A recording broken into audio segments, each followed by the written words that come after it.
Let me scrap up. Let me scrap up. Give me a little bit of them strawberries and some strawberries and scrubs. Yeah, let me scrap up real quick. Got it scrapped up. Okay, so we're going up here to Steam Cafe to interview Jae Havoc. Let's see what he got going on here.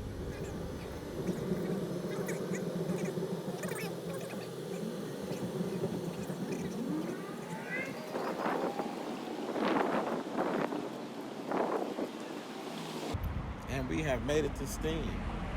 Yeah. See a Jay up in here. What's up? Nice to meet you. What's up, I'm Joe. Jay, what's up? What's good, man? Jay is here. Jay and Jay. You know? Let's do it, man. Jay, what's happening with you? What's good? I got Jae Havoc here with me, y'all. Hey, y'all. Here in Rochester, Minnesota. Let's get it. So, I take it that you're somewhat new here to the scene, right? I mean, like, I've been here in Rochester for about, I've been in a pocket. okay, that's what you're talking about. So, I mean, like, as far as arriving here in 1995 myself, Okay. and starting doing music professionally in 2003, you know. So, you know, I mean, we have Looney Mob, Yup. we got Gimme-Tv Records, which is us, you Yup. know. I mean, those were the two labels dominating. Yeah, I the remember city. when it was like, Basically. I came like, see, I was a little like, I came like, see, I was a little baby rapper when y'all were starting up all that. I was like, I'm a 91 baby. So it's like that's when I started probably like learning. I started learning when I was a teenager. I learned about like creative writing and shit when I was like probably 10 or 11. By the time I was like 13, 14, I was like learning how to, you know, listen to music and starting to like writing and stuff. Like I was listening to like not, I mean it was 2004 or whatever, 2003, but I'd go back and listen to like Tupac and I'd be like, this is how long a verse is. Like this is how a song is. You was counting. Yeah, I didn't count the bars back when I first started. The first thing I did, I remember, I counted how long the verses were in California Love. It was like, this is 50 cents. I know, because I was like 14, I was like, there was nobody there to show anything. So it's like, I learned, and then I learned about bars later on in the internet, because I came up, like, that generation is like the first generation to come up with the internet like that. So it's like learning from other people that were doing it all over. So it's like, I actually just linked up on a song with somebody that I met, like, through the internet, like, years ago that I still touch base with, and now he works with, like, DMI. So that's really cool. But yeah, no, I mean, I've been in a pocket, so it's like, I've been, like, producing and rapping ever since I was probably about, like, 14, and, like, I've been putting stuff out, like, constantly since then. Like, I probably played my first show when I was, like, 17, but it's like, I've kind of been off, like, in a niche. I've been off with the arts people, so it's like, I learned, like, yeah. That's where it came from. Yep. Well, to take you back to the essence of recording in the studio, how did you start recording your stuff? I know a lot of guys like myself, I started off with like, what was that? What was the name of that place? I feel like I know what you're talking about. Like, oh man, that was a minute ago. It was sick. Got the name of that place. You used to get all our little like electronics and stuff. Yeah. Oh, were you talking about Radio Shack? Radio Shack. Yo, I would get. Radio Shack. See, that's where I get all of my quarter-inch to mini adapters. So it's like when you need to use your headphones for recording. The only way to do that, like, because you have the little mini headphone jack, and it won't fit in these big old holes that are for like the preamps, and it's for like all the recording equipment. So you get that, so it turns the little one into the big one. It's like putting the big on the little thing. But that was like the only place you could find that. And now I don't know where to find it because Radio Shack is closed. So I literally Amazon that shit. Yeah, that's where everybody get everything from Amazon. I mean, I wish that we could go to the store and get it. Yeah, just like right there. Like even Best Buy has some stuff now. It's like they're like the way I used to set up recordings, it's like I had like one of those Sony mini discs. yeah. Plug it up to that, plug it up to this, and then I plug it into the like a little DJ mixer and try to I mean, when we were first starting, like everybody had like these like really these funny like rigs. Like I remember when me and my homie like were first like just fucking around like trying to make like a beat or something. Took a tape recorder, and then we had a little keyboard I was playing, and he was playing this percussion pad.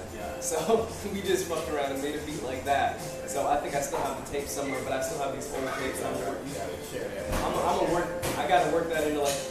My goal was like someday to take those, tear them up, not tear them up, but like take them up, put them on like a new album, just to be like, see, from there to there. Yeah. Because it makes it easy. What I wanted to ask you, but I don't like to ask a lot of artists, that's what big artists, but I know how it kind of makes you feel. I mean, when it comes to, I don't know, you come from a real school rapper, so I know when people ask my school, my age rapper, who is your influences, I'm like that. Like you saying something, like you saying like I'm old, I'm young. I was always wanting never who I like best, like a rapper, but you gotta give it up. Who are your influences? We want to know. People, I don't get people that don't want to talk about their influences because half the time it's super obvious with a lot of people. And it's like, or it's funny because sometimes people be like, this is my influence, and then I listen to them like, no, it's not. That's not what's making your music. And the thing they call it, what? They call it headline. Yeah, what's they call it? So it's like, you don't want to act like, see, I think it's like, it's also a newer generation thing too, where I feel like coming up, we were put on to like, or at least even my generation was put on to like the music of the older music because it's like the trends didn't like hip hop has always been something that's super fluid and it changes really fast, but like it changes really fast now. Like it used to be where you could look back at like you would look at the last generation like I grew up and Tupac was like I was little when Tupac was like coming out and he like I was 5 when he died, but still. That music, I went back and I listened to it and I took it all in. Like I listened to like I remember Jay-Z. I had Reasonable Doubt.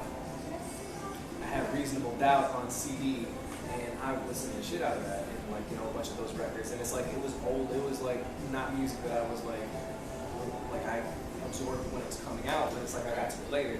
And then I got older, and it's like, but I mean Kanye was huge because it's like.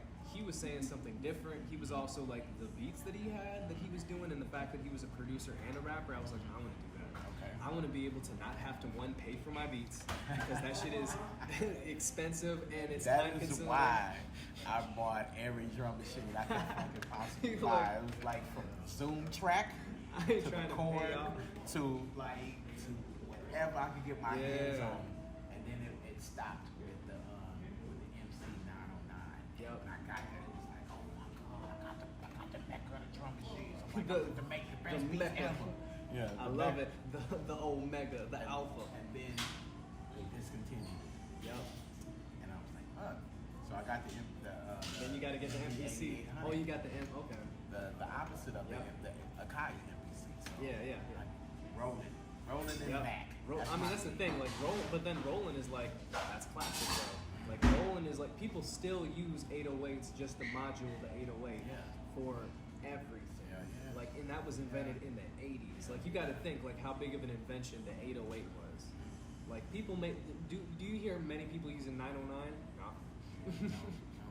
With that 808, got that special kit too. It's got that special like the roundness of the sound, like thud. Yeah, the thud. Something about that thud that you can melodize. Like exactly, you can do so much with the 808. Exactly, they can tune it. They tune the 808s, and it's like they played it. So that's why it's cool. You listen to the old school records, and it's like some of them still sound fresh just because of like that 808, that boom to it. Yeah, and like yeah, exactly. People are still people that think that the freshest and whatever. Motherfuckers were doing what you're doing back in '85. Right? So like. Now, let me cut you off. Oh, it's all good. I talk too much when I go on. I seen the video. This is the first time I was already on your way, but I didn't get a chance to catch your shows down here. I feel you. Not to be no hater or anything like that. No, it's all cool. But I caught the video, and I gotta say, I like that. Like, which videos you do? The newest one the common. Be honest with you, goddamn. We gritty. We got it here. Yeah, we got it. Like seriously, like I forgot the name of it, but I viewed it and I watched it because I asked a couple questions online and it's like your hottest artist in Rochester. Yeah. Point them out. I'm going to get them. Right. Okay. That was the post. I'm sure you read it. All right. Yeah. Like click on your name after you put the name up. Oh yeah.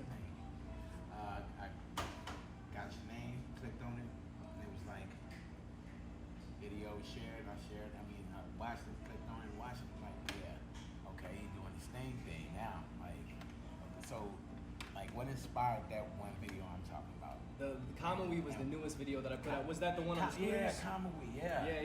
Yeah, the scooter one, yeah. Yep. Okay. So, I mean, the idea of that song is like, matter of fact, if you want, we can take this over to the. We're talking about the video for Common Weed. The Common Weed video, yeah. Tell us about that. Yeah, so basically the idea of the song was that it's like, let me take you to another place. Like a Kamui is like, it's a dual reference because it's a thing that comes from Japanese culture. It's like a spirit, right? So they believed in like spirits and stuff, but it's also like the nerd in me is referencing a show called Naruto, and in that, Kamui has two uses. One of the use is to teleport. It's like basically it's like magic that comes from the eye, and it can either teleport you to a different place. It can like phase things through your body, right? So shit can't touch you. Or it can take somebody else and it can literally put them in another dimension. So, and I have two verses in that song. In the first one, I kind of mentioned like, I can take you to, yeah, I'm like fucking up. It's been a while since. Talking about take you to another place. That's one of them. And the other thing is like, you can't touch me when I'm getting it. So it's like, you can't fuck with me. Basically, it's like, let me be able to create a picture. Let me create a scenario. If I bring you into my world with my music, you should be able to have that imagery in your head. But then we were like, okay, so what can we do for a video? So we're like, we're gonna start it off kind of wild. So it's like in the beginning of that video, you see that it starts off like on an MPC, right? And then it's like you back out, and then all of a sudden it's like, oh shit. Wait, man. Not to, like I said, I'll cut you off in a minute because I love to talk too much. That's my favorite spot in Rochester. That's my place. I know, right? Isn't that I'll go there in the summertime. And I'll take my beats with me. And I'll take my headphones and I'll just sit right there. It's the perfect spot to just like chill and to take things in. You know? Yeah. And it's like, so that's why I'm like, here, you have a view of the city. Like it goes from like, okay, NPC to all of a sudden, like you don't know where you're going, all of a sudden, boom, like where are we? We're on top of the city, you know? And then from there, that video was pretty dope. I like that. Yeah, like we had fun doing that. That's like the one, like out of the videos that we've done together, me and my homie Chris, that's my favorite one that we've done together. Yeah. But it's like then we took the scooters, we took them all over town, right? We're like, let's like take you to let's take you on a tour. Let's take you to another place. Let's take you to, this like, beautiful imagery, because he has like a great quality equipment. So it's like being able to catch just these little pieces of your hometown, but like in, scenery and like beautiful vision. It's like, it's ill. Yeah, it was fun. So what you got new coming out? So I've been working on an LP. Like I put out an EP back in November called Everyday Infinite. Okay. And that's on all streaming things right now, Spotify, Apple Music. I put it on Bandcamp afterwards because that's like my old home base. Okay. But I got a new project that I'm working on. I don't really have a date yet, but I want to have it out by the end of the summer. Okay. Single is coming very soon. I've got like pretty much 7 out of 10 songs recorded for it, and the other 3 are either finished being written and need to be recorded, or there's just a little bit more that needs to be done. So it's like, it's a lot of stuff that it's like some stuff that I had kind of built up over time. That I went back, and there's other stuff that I was like, I whipped it up real quick. Like so there's that some means wild shit coming out. If you watching this right now, it's probably going to be out. It should be out. It's out now, or it's coming out very soon. Like very soon. Like very soon. You reading this and you listening to it, and you like, let me go download Jae Havoc shit. Right. Because you ain't got no choice to do it. So let's say go get it right now. It's gonna be called Orders. You heard that first. That's world premiere, and it's all caps. There's so much exclusive information right now. I don't know what to do with myself. I live for this moment right here. All right, so it's an acronym, right? I made it into that because for one, we're all mortals. We're like, people like to think that they're invincible and stuff, and they can't be touched. Whatever. Guess what, motherfucker? You have flaws. So I was like, yeah, guess what? But we can become better too. So mortals stands for making our realities, testimonials, and lives sacred. Oh wow. Yeah. Okay. So it's like, it's in other words, you gotta make your testimonial is like your truth. Who are you? Like, you know, what is your vision? Stick with it. Don't give us some bullshit. Who really are you?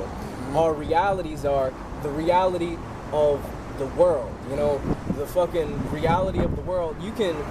Don't gum up reality with a bunch of fake bullshit. Because we only got one of them. Maybe in some other reality they got their own, but we only have one, and we can't do no portal skipping shit. But in music, it's lovely. Yeah, exactly. It's like you blur the lines a little bit with music. Some people do a little more than others. Like, I like to have fun with like imagery and with like wild, like especially on this new project. Like, I got shit where I'm bringing you to like, it's like acid trips that it's like I'm not on acid doing it. But it's an acid trip of like sound. I'm giving you different worlds, if you've man. heard of this young character.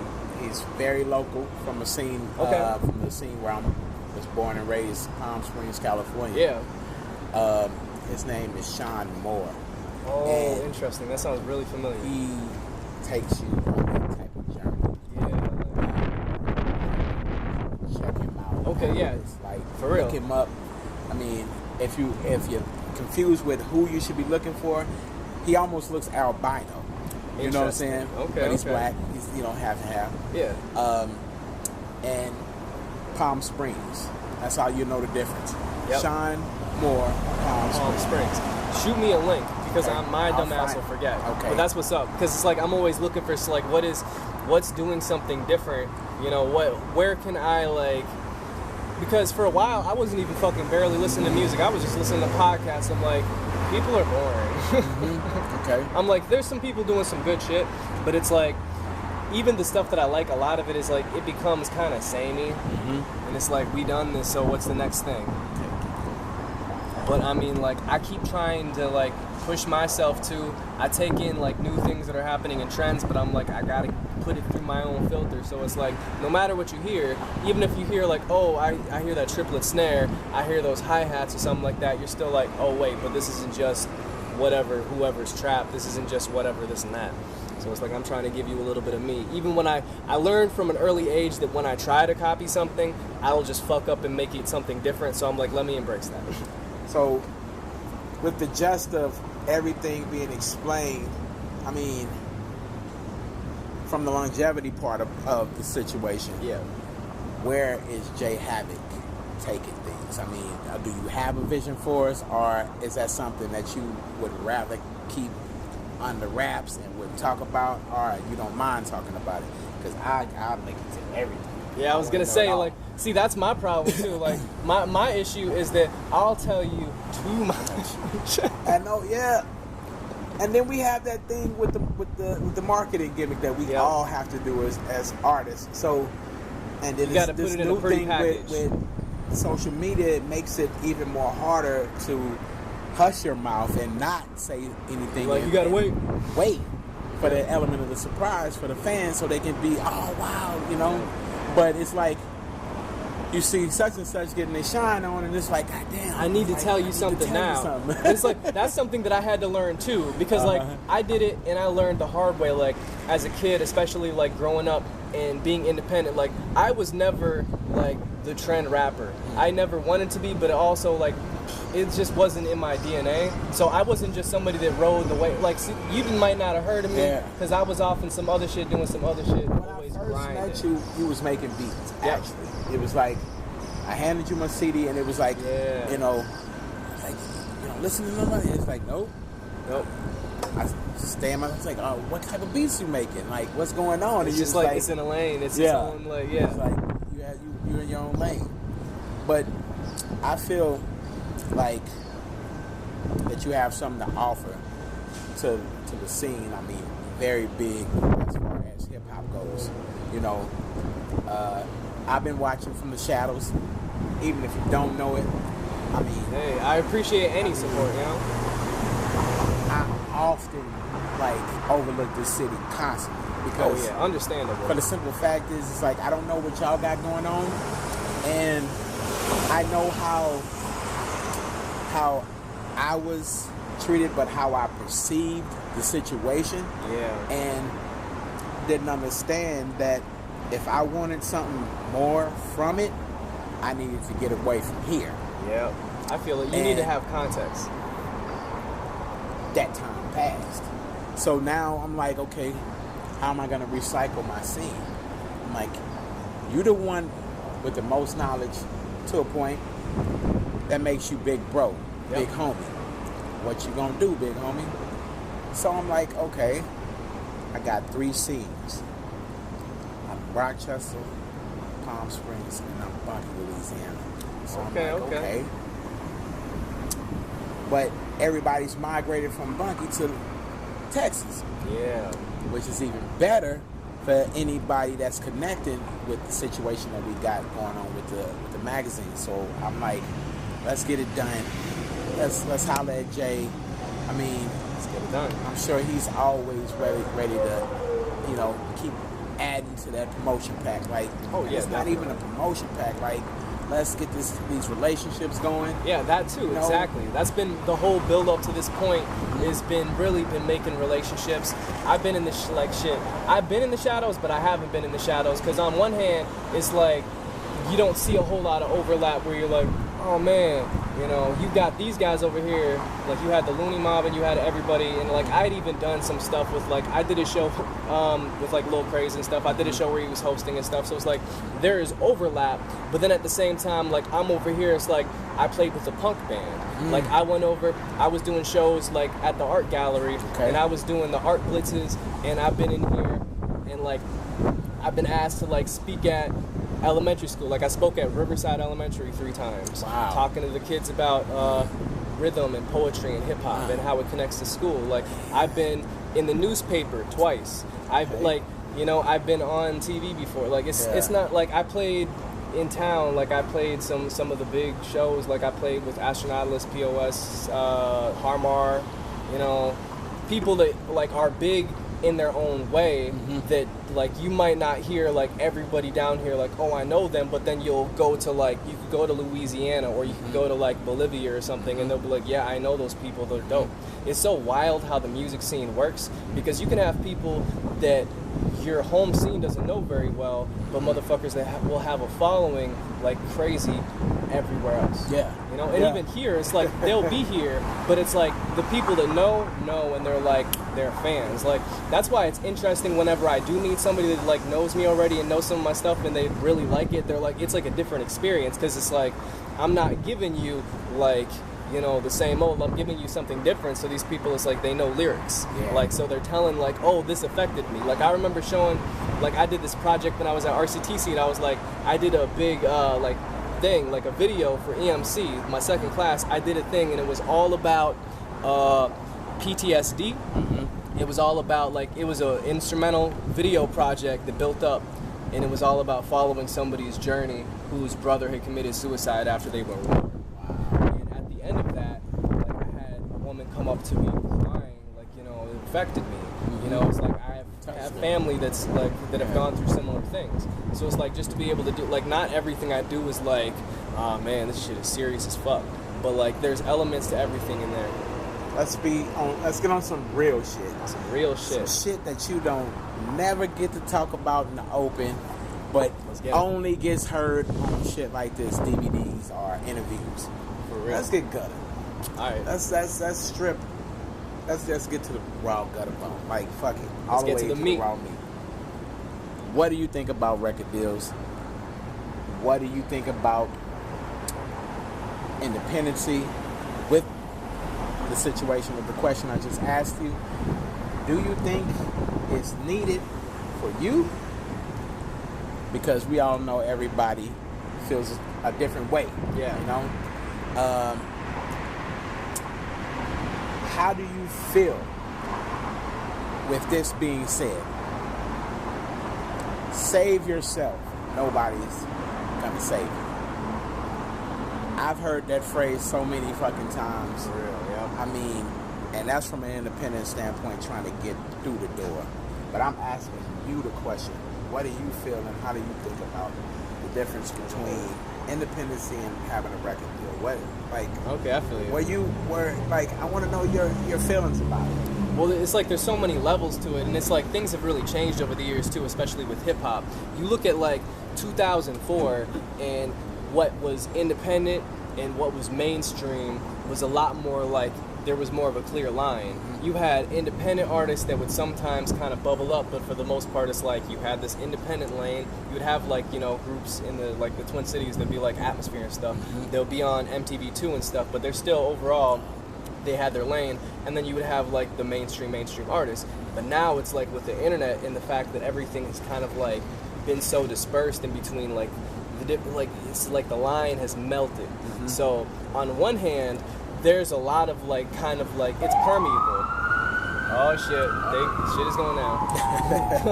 it's like you can have an artist like, you know, I don't even want to say Tech Nine who's really successful, but an artist like you could have like Flatbush Zombies from New York, where they're kind of like on one hand you could be like not everybody, they're not a household name, but they're still like major artists. They're major label artists. You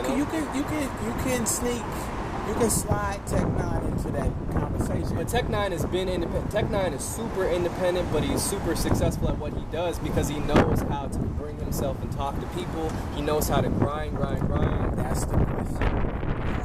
That's the thing. When you're indie, you gotta grind. But the thing is, you won't like indie labels will still screw you over. You can still get screwed over by independent people. But I think it's important to make relationships with people.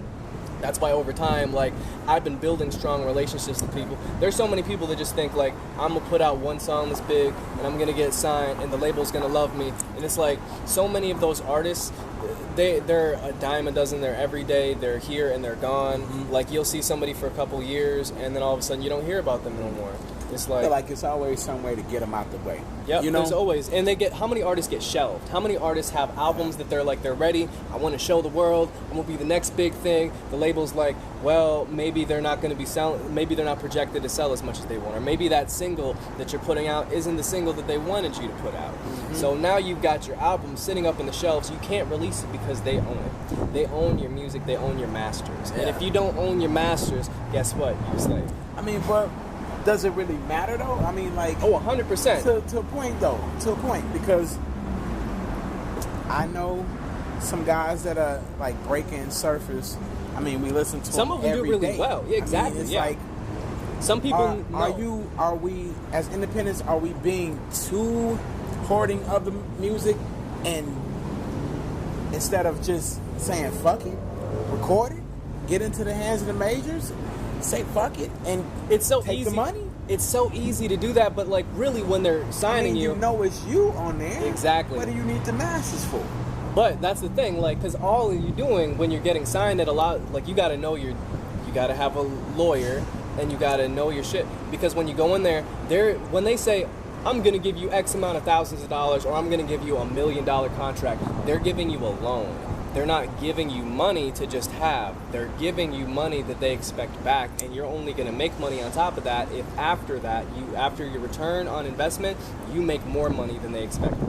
Even with that information being out, you got to get your name like out that, there. Yeah. I mean, even with you knowing that information, everybody knowing that information, because I mean, like, come on, the camera interviews aren't secret. It's true. It's all true. It's like it's open book knowledge, and people still do it. But I'm saying it's like, I guess the question I'm trying to ask is, do you see yourself going that direction? If I get a good offer, then yeah, like, because it's so easy to be like, oh, I'm just gonna take any offer, because a lot of motherfuckers, like, they're desperate, and it's understandable. But it's like, because of the label knows that they have the power in that case, they're like, look. I mean, as I got older, I used to have that mind frame, but it's at the same time I had to do what you have can. An open mind. Yeah, oh, definitely. I agree with that. Uncle Rush used to say shit like this: get in there, get your foot in the door, and then do what you want to do after. Exactly. You know, it's like that stuck with me. When I You heard gotta him say get that, in that there, yeah. stuck with me because it resonated with me because there comes a point in your career where you get It's now or trapped, never. and it's like you get to that point. So it's like, I don't know where to turn, I don't know what to do, but at the same time, I need help. And 100%. Like that's why it's like it's kind of tricky because it also depends. Like you have to ask yourself, what do I want out of my career? Is it, do you want money, fame, stability? What is it that you want? So if you're going into it like I just want the fame, that's what the major label is there for. But then if you're coming at it like I want longevity, I want a long fan base, you have all these people that it's like they'll build with an indie label or like a label that's not like major, and they'll have long lasting 10-year plus careers. They have fans that they can go to. Like you can go to California and you can do a big show. You can sell out a show in Michigan. You can sell out a show in Chicago. Like, The only thing I feel like that you look at like go back in the 70s, you look at the Beatles. The Beatles, they would just give you fucking money to experiment. They'd be like, here's a bunch of money, give us an album. And they would go out, they'd do acid, and they go to India and they give you some bomb-ass music. Now it's like, we want you to already have the music package ready. Yeah. What they're buying an artist that is already fully formed is what they're doing. And that's okay. If I was given a platform, I want to take that platform. But I also don't want to just give you something so I can be great for like a year, and then all of a sudden, not after that. Exactly. If you're fucking with my message, if you're fucking with my artistic endeavor, then it's a no-go. If you're like, I want to give you a platform to be able to do this, and yeah, we're gonna take a percentage, that's okay. You know, I understand because I'm paying for those services. I believe that's why major labels are burning out. Yeah. Because they're too afraid to put, They don't build an artist anymore. They just take one that's already I'll made. build you, but I'm afraid to put that money that I've invested behind you in the stakes of your own thoughts. Yeah, exactly. Like you said, it's like, I mean, a year is good with them, but I get tired of doing the everyday commercializing my music. Is what they do, you know. Exactly. I'm trying to market your music. You're helping me, but sometimes I want to be me. Yep. And when you get scared to put the ball in my court and let me do my thing, well, you just gave me the court already. But just because it was structured in your manner, I mean, now why you feel like you're taking a risk? Exactly. And I feel that you have to be a certain height to just be able to trust you on that level, like. I'm gonna give you the stage and let you do what you want to in the studio, let you work with the producers you want to, you know, you proved it. That's the thing, if you come in where you've already built a little buzz, or at least you show potential, you show that it's like, you have people that will come for you no matter what, you have people that will end up coming and turning onto your music because you have appeal. Like, if you can come out, that's why it's like, with my music, for a while I was like, super underground, I'm gonna be just smart. And then I was like, I don't want to be dumb, but like I like a lot of pop music. I like stuff that's catchy. It doesn't have to be pop. Like people think of pop as a dirty thing, but they make pop music every goddamn day. You know, I want to make something that is like, I make you think, but I want to make like a melody too. So if I can give that to a label and they take it, I want to make myself market. See, I'm not dumb. I'm not just gonna stay in like the indie lane just for the sake of I'm so independent. I want to be smart, because if I'm not getting that music to you, what's the point? Rage Against the Machine, they were signed to a major label, but guess what? They were able to say all the stuff they were able to say, and they still sold millions of records, you know? Because they had integrity, but they also had, you know, you have to have an unbendable, like, who are you? What is your music? What does it matter? If you are not, then they can bend you to whatever they want. Yeah. You know? The offer is basically, what do you want? You know? Exactly. You just got to be able to sell it to people. You got to, like, people have to like it, you know? I feel like we have a very strong scene here in Rochester. Yeah. But I still feel like there's a divide. Yeah. A very big divide. And I feel like there's a somewhat like we can almost tag it as a racial divide, almost like it feels like racism or a systematic thing, because it's like in your face, it's like, what's up? Yeah. It's like behind your back, it's like, don't fuck with him. Da da da da. It's like me being from the major places I'm from and knowing how they move, not by seeing, not by being taught, not by here, take these notes. I mean, common sense, pay the fuck attention. This is what you want to do. We move fast. You got to catch up. Exactly. With that being said, I'm like, that's how I raised my record label. I mean, I brought guys in, no charge. I mean, I let them be who they were. I mean, you attracted me somehow. I mean, like, Exactly. You know. it was something about you that made me say, you know what, I want to record music with you all the time. With you, Come on. So it was like, bring them in. Don't change them. And I used to have that big with my brothers. My brothers would chop me down if I ever tried to change any of my artists. They were like, bro, let that little motherfucker be him. I'm like, well, I had a thing with pasta. And because I know how we're perceived. Before you even open your mouth, that skin, It's already saying something. is he gonna be the next Drug next game, next da da da da. Lord forbid he try to get motherfuckers to follow him like Martin Luther the King. You know what I'm saying? As soon as you start doing that, it's they come like, for you. what will I do? What am I faced with? And I finally came to the decision, like, you know what? The boys be who the fuck they was. But in a sense, it was still that essence of, are we ever gonna get signed? Or, you know, what are we doing? You still gotta have a vision, like, especially if you're working with people and you're like in a group, or like you're like the best labels that I can think of. They have independent minds and mindsets, but they all have either a common goal, a common aesthetic, or something that kind of like what binds you. You gotta be like going for the same thing, else you're gonna like fall apart. You gotta be a producer too, you know? I thought about music from a different perspective. There was always that option to get a record deal, but when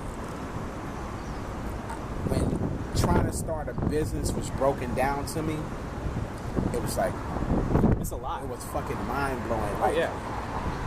whoever taught me those things, which is my sister, you know what I'm saying? She brought me in the room. She's like, I want to show you how to start up a business. And she was like, how much money you got in your pocket? Like, $175, $200. Like, give me that. Fuck, I need this money. What? Yeah. She's like, just give me the damn money. So I gave it to her. She hit me with all type of information, where to go, da-da-da-da-da. Yeah. I'm like, she's like, all But they the just have ideas that- in your head, Yeah. now you have the keys to turn them Exactly. real. That was the day that the record deal died in my mind. And I started reading books. I started, looking for record label books, looking at albums, flipping them over, I had done that since a kid, reading all the credits and everything, but it was totally different to me. Yeah. But what I couldn't make the artist that would come to me understand was, you already there, you're signed. How What we do you gonna do move with this? How we gonna move this music? Yeah. What do we do with it? Yeah. There's a way to get the money, but do you want to be so quick? Now that we understand that it was just a business and it wasn't something spectacular in the first place, Yeah. do you want to just give your shit away, or do you want to get out there in the streets and Actually hustle. hustle it Yeah. and learn what it's about from a perspective to grow and give somebody else the job? And that's what it used to be. It used to be know? people that were able to, like, you look at, like, what is it? I'm thinking of Too Short, where he'd be selling, like, right out the back of his trunk. Hadn't done any shows. Yeah, exactly. Just selling tapes. Done any shows, selling tapes and videos. And he made hella money, and, like people knew him, right away. So it was selling tapes before before the video started to play. But Yep. even before, I think, did he say he did videos before he even done I think, yeah. shows? I mean, like, I think he was doing all that albums, before he even did it. videos, and then the shows came. Because for then him. you already, like, people would show up to the show and it's like they knew what to expect. You know, they were like, oh, this is the guy. Yeah. I mean, I still follow a lot of the greats' plans. You know what I'm saying? Their blueprints and marketing. You just gotta like adapt them, you know. You can't do everything the same way. Like people get stuck in the old mindset. It's like you gotta take those principles and that foundation. You gotta be able to take it and move it into a new era. Yeah. You know, like what are you doing? Hell yeah. And some of that knowledge doesn't work anymore. Some of it really does, and you just gotta apply it differently. So it's like it's no game out here. Like you gotta be like people just think it's all easy, and you just like I made a song and now make me famous and make me rich. And I hopped out the car one year, like on vacation in Louisiana. My brother was down there, and I just came back home. He like, yeah, it ain't easy, huh, boy? 'Cause I had just moved to California.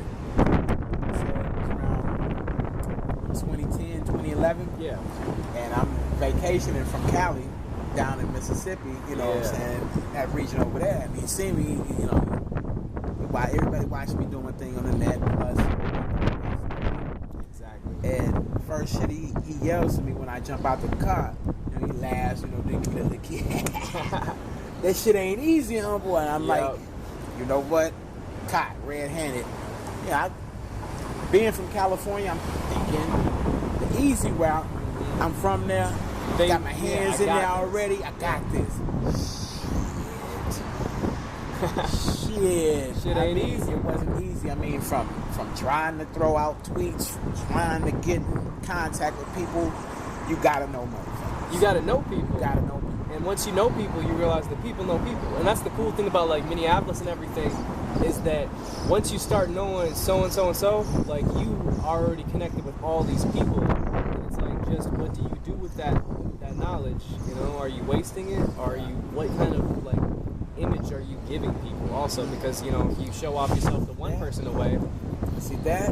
Ooh, man, that needs to be talked about too. That's one thing I've never done because I mean, having to strip myself, I don't know, it just did it automatically. Having to strip myself from all those thoughts and let's say having to stop pointing the finger at so many people. I mean, from a perspective of opening my mind, you're starting a record label, you're going to be dealing with a whole bunch of strangers. I can't put a face on you. I can't put a style on you. I had to stop judging you on the first impression, on what I heard, or even if you were even a negative rapper. Because I had to fast fix myself with a thought to sell you. So I had to discriminate on anything that would stop you from making $1. Exactly. I mean, because you got to think about what makes you still got to think about business though. Exactly. Because you got to it's be like, smart. a lot of people want to cling on to, you know what? Oh shit, it's all good. A lot of people want to cling on to. Got him. A lot of people want to cling on to just fucking the positive music. Yeah. I mean, you gotta have like a full worldview. You know, you gotta have. You want to give me all this. You want to say it's positive, but listening to you, I cried. I did all this shit. I even went back into my negative life. But you telling me it's positive. I mean, sometimes you gotta be a little bit real with ourselves. Be real with and yourself you have and real to with other people. say, fuck society, fuck how people feel, and if they question the thought that is what's making this type of music the character it is, then they shouldn't be listening to it. Exactly, because it's not, everything isn't going to be for everybody. I mean, to be honest with you, I've been, you know, like, got my iPhone for. I've been hit with those. Shit. I've been hit with those. I've been hit with those shades. I mean, listen to my music. Exactly. From the beginning stages of giving me records, it was like, he's positive, he's not gangster. It's like, you know. Because it's all about perception. When I tell you who I am, it's he acting too tough. It's this and that. And so it's like, you feel what I'm saying? So it's like, even I had to throw all that shit out of my mind and realize to not criticize you the way you were criticizing me, because it was stopping you from wanting to kick it with me and do music. Yeah, I can be positive too. I just can't stay in that zone because life ain't always. That's the thing, like and that's the thing, and like my favorite artists is like, they know, they understand like the duality of life. I don't listen to anybody that's just like all like I'm always happy, or like, you know, I try not to listen to too much stuff that's like everything I do is super depressing, because then like you got to have some kind of balance. That's why I like you know, I appreciated Tupac like as a young kid, because it's like he had that duality. It was just like more stark. It was like, this is thug Tupac, this is passionate Tupac, this is sensitive Tupac. Like it was very like defined. That's why I like my favorite. And he would tell you to this day, if he was alive, he wouldn't even put a title on it. He would just tell you, it's just me. Exactly. It's how I feel. But that's the thing. He didn't have to censor it either. You can turn on a beat. I mean, not to cut you off. I'm sorry, but it's good. I don't know if you're like this, but maybe you can adapt it to the way you create. Yeah. It'll make you want to record more. Yeah. Anything you hear, try to record it, even if it's the wackest shit. Yep. I promise you, the motherfucker that told you was whack gonna be like, man, I should have hopped on that with you. Yep. It's a totally different feeling when you're putting something to it and you have a thought for it. Exactly. Don't never discriminate on if it's too hot or, you know what, that's gangster. No, just Whip worry that about shit just and get it put out. it in Jae Havoc way. Exactly. You know, that might be the most gangsters beat. But rock that shit in Jae Havoc's way. Do it your own. And watch the gangsters adapt to your style, because you adapting to their style. And it's gonna be exactly. It's the synthesis. It's like being able to like bring it all together. That's why I have tons of different elements and genres and shit that I like to bring into the music. But when it comes down to it, it's like it's still me. Because a lot of people are scared to do that, you know, because when you're going for a marketized music type of feeling, you got to be careful. Your image is at stake here, because the crowd don't know what we talking about here. They gonna listen to this. Even with me, you saying the shit that we saying right now, they're still gonna have like a certain. It's gonna be like image. You know what, they're in there.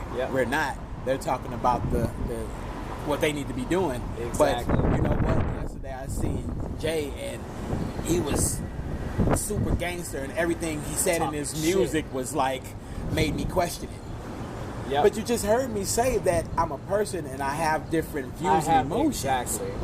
But you didn't accept that because of the way you heard my album? Yep. See what I'm saying? See, and that's what's been like a big part of my music, especially with like my last EP and the stuff that I've been putting out.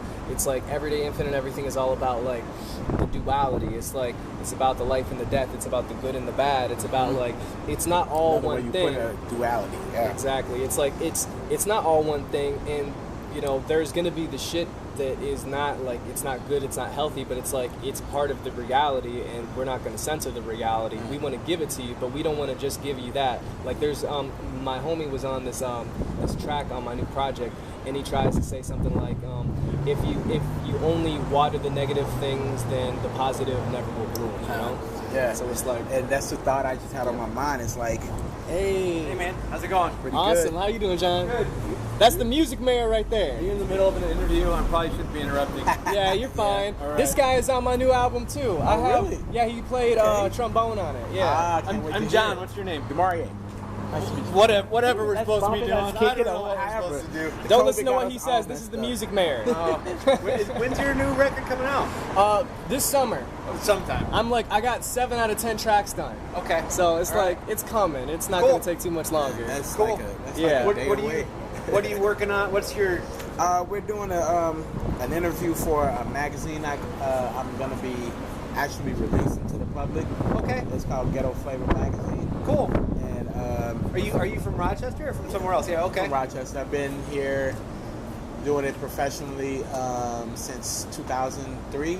Cool. I was here, came here from Louisiana, 1995.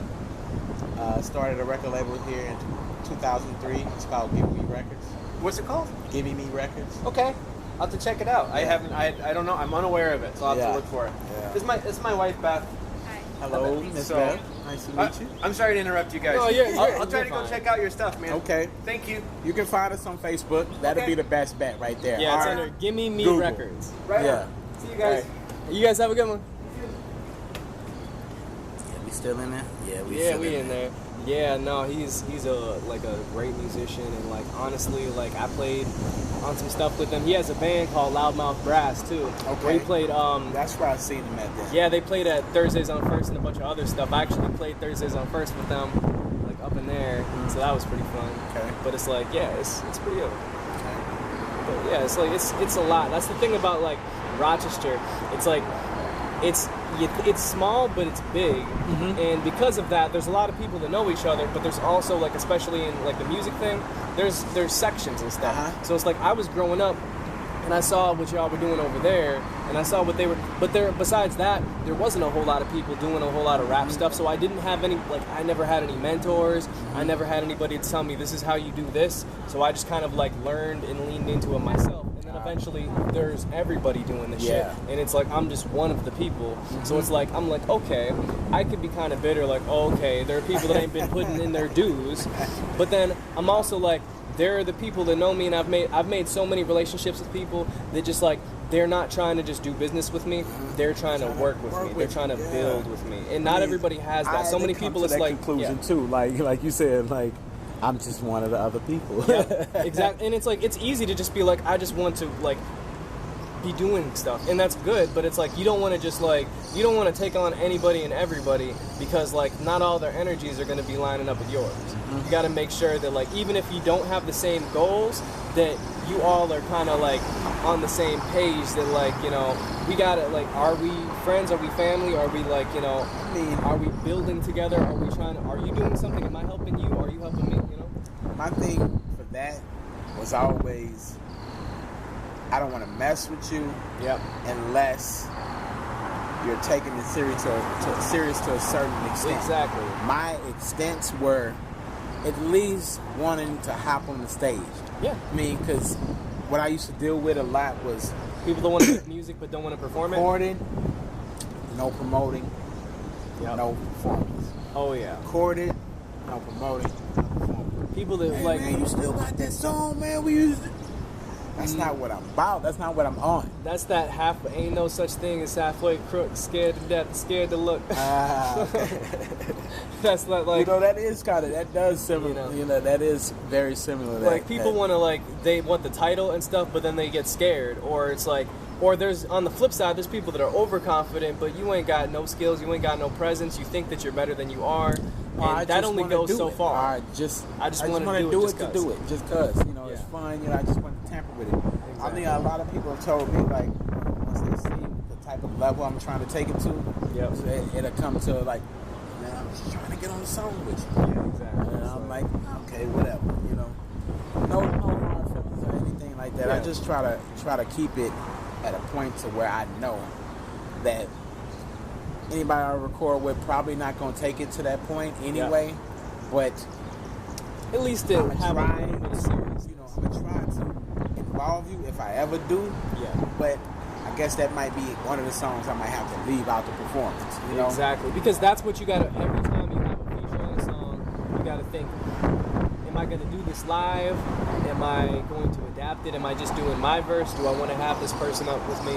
And like, if it's gonna be a single or something like that, and you don't even have the person around, like, how do you really sell that? So you gotta really come at it like, you gotta build your show just the same way you build your album. You can't go into this just like, we'll figure it out, because I've done that plenty of times and that's cool, but like I am winging it. I can wing it. I'm the king of winging it, shit. Yeah, huh? But you got to have a solid foundation. You got to be able to know your show and know what you can and can't do before you can wing it. I swear. And people just be doing it. They just be winging it just because they don't think ahead, and that's what it is. But really, if I'm winging it, it's because the guitar amp blew.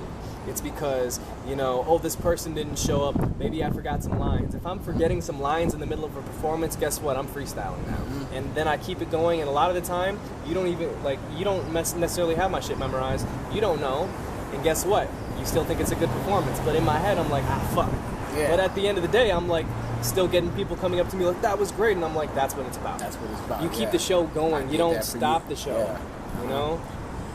That's an important lesson I learned. The show has to go on. You can't just start the song over 4 times. You gotta keep barreling through it sometimes. You know? Well, I would love to keep you longer. Yeah, man. But we gonna continue shit like this for like a studio session. We might have to get together and do some work or something. You know what I'm saying? Like I got a ton of portable gear, and we gotta rent out a room. And one of those big motherfuckers, I want to shoot a video in that fucking hotel. That would be ill. So I don't even care. Like we can come up with a concept, make the beat for it, do it all one day in that motherfucking hotel. You know? Yeah, I'm down. I mean, because like I said, I'm portable. I don't do anything anymore in full scale studios. Yep. I mean, It just is for it. It's but it's okay. just expensive, you know. But And to like me, honestly, your flexibility here. Exactly. Even the guys with the most expensive equipment fuck up your recording. I mean, I used to have complaints from my guys. They would come to me and like, man, why my shit don't sound wet like yours? It sounds dry. I'm like, you gotta tell them when you're sitting there. Exactly. Tell them to put some highs on your shit. Tell them to put some reverb on it. Exactly. Tell them you paying all this money for this guy, and you telling me you just sitting there. Like, yeah, my shit getting recorded, and it just sounds like a box. It's because you need to know what you want to sound like. It's because you need to know, you have to have a vision. You can't just be like, okay, make my vision for me. That too, but a lot of people felt like, I mean, like that gear, exactly. You're producing. Why you ain't? People don't realize how much more to like. Mixing is like 50 to 60% of the actual song making process. Yeah, it's art. Yeah. It's a fucking art. It is. I mean, it would be smart to save your settings and shit, but it's a fucking art, you know? And you better save some backups. You better have some raw files that you can play with. You better know what reverb is. If you're an artist, you don't have to like be a studio professional, but you should at least know the basics, you know? If you want to be like